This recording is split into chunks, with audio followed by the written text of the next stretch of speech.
클래스의 컴팩트 세단이죠. G70, G70의 뒷좌석에 앉아 있습니다. G70 혹은 이 컴팩트 세단 3 시리즈, C 클래스, 제규어 XE, 캐딜락 ATS 같은 럭셔리 컴팩트 세단이 경쟁하는 이 시장은 상당히 치열한 시장. 이 급의 차를 이용해 봐야 혹은 그 위급의 차들을 타볼 마음이 생기는 가장 중요한 시장이기 때문에 상당히 상품성을 뛰어나게 갖춘 차들이 대부분입니다. 혹은 그 위급보다 더 완성도 높은 차들이 있는 경우도 있죠. G70 역시 그렇게 높은 상품성을 보여주고 있는데 동력 성능이나 전반적인 주행 성능, 앞좌석에서 느낄 수 있는 만족도는 상당히 높은데 뒷좌석은 그에 비하면 사실 조금 떨어진다고 볼 수가 있어요.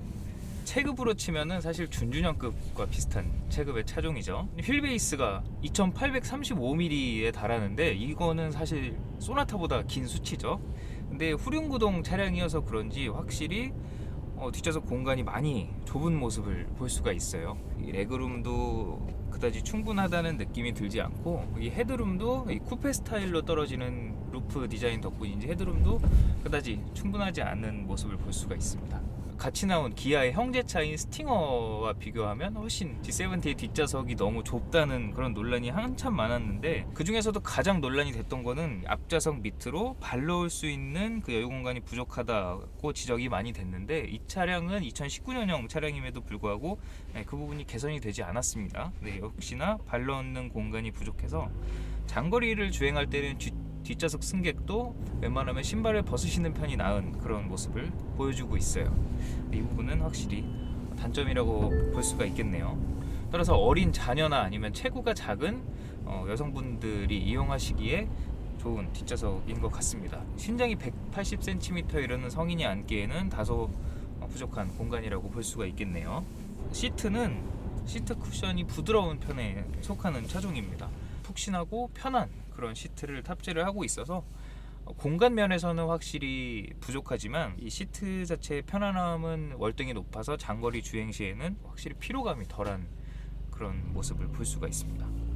이런 부분은 확실히 고급차답게 마감을 한 것 같아요. 그리고 이 방석 부분, 허벅지를 받치는 이 방석 부분 길이가 상당히 길기 때문에 그 덕분에 레그룸이 더 좁아 보이는 그런 효과도 나타나는 것 같아요. 후륜구동 차체에 사륜구동까지 적용이 됐기 때문에 이 뒷좌석 센터턴이 상당히 높이 솟아 올라와 있습니다. 따라서 뒷좌석 가운데는 아무래도 승객이 탑승하기 힘든 그런 구조를 가지고 있다는 거 감안해 주시면 좋겠습니다.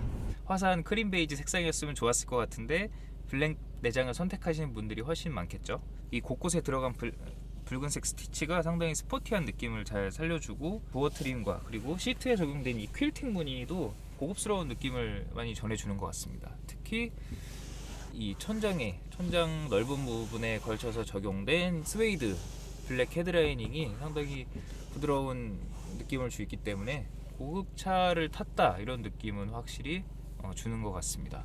그리고 제가 생각하는 고급차의 기준 중에 하나인데, 뒷좌석 실내등을 갖췄죠. 뒷좌석 실내등 조명이 이렇게 부드럽게 점등되고 부드럽게 꺼지는 이런 모습을 볼 수가 있습니다. 형제차인 스팅어는 기아 브랜드로 출시가 돼서 그런지 이런 부분을 그냥 뚝 켜지고 뚝 꺼지게 만들어 놨는데, 확실히 고급 브랜드여서 이런 부분에서 차이를 두는 것 같아요. 뒷좌석 승객을 위한 편의사양은 이 뒷좌석 암레스트는 2구짜리 컵홀더가 포함이 되어 있고, 이 컵홀더에도 앞좌석 컵홀더와 동일한 오돌도돌한 돌기가 들어가 있는 이런 무늬를 적용을 해놨네요. 그래서 고급감을 높여놓은 모습을 볼 수 있고, 전체적인 길이나 크기는 아반떼와 그런 동일한 수준의 그런 제품이 사용이 됐습니다. 네, 뒷좌석 승객을 위한 2열 에어벤트도 이렇게 마련이 되어 있고요. 스마트폰 충전이나 태블릿 PC 충전을 위한 USB 충전 포트도 한 구짜리 마련이 되어 있습니다. 시트백 포켓은 사실 시트 스팅어 때도 마찬가지였는데, 이 그물망 시트백 포켓을 사용해서 그다지 고급감과는 거리가 있는 그런 모습을 보여주고 있어요. 사소한 차이지만 고급감을 좀 떨어뜨리는 요소인 것 같습니다. 그리고 가장 중요한 거, 이 뒷좌석 2열 열선 시트를 갖췄다는 점인데요. 이게 무려 3단계씩이나 조절이 돼서 알맞게 뒷좌석 온도를 조절할 수가 있다는 것. 네, 창문은 원터치가 아니네요. 그래도 이 남는 부분 없이 깔끔하게 열리는 그런 모습을 볼 수가 있습니다.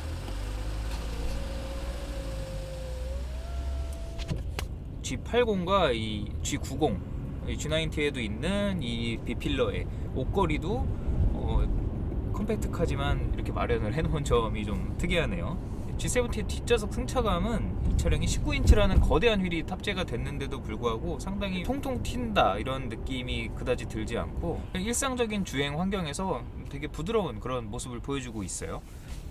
그리고 이 부드러운 시트, 아까 말씀드렸다시피 이 부드러운 시트 쿠션이 노면의 진동을 어느 정도 걸러주는 그런 역할을 하고 있는 것 같습니다. 의외로 나쁘지 않은 승차감을 보여주고 있어요. 뒷좌석 승객의 시야는 이 창밖을 바라보는 이 시야는 상당히 쾌적한 편이고, 뒷좌석 시트 배치가 앞좌석 시트 포지션보다 상당히 높게 배치가 되어 있어서 앞좌석을 내려다보는 형태로 앞좌석을 바라보는 시야도 꽤나 쾌적한 모습을 볼 수가 있습니다.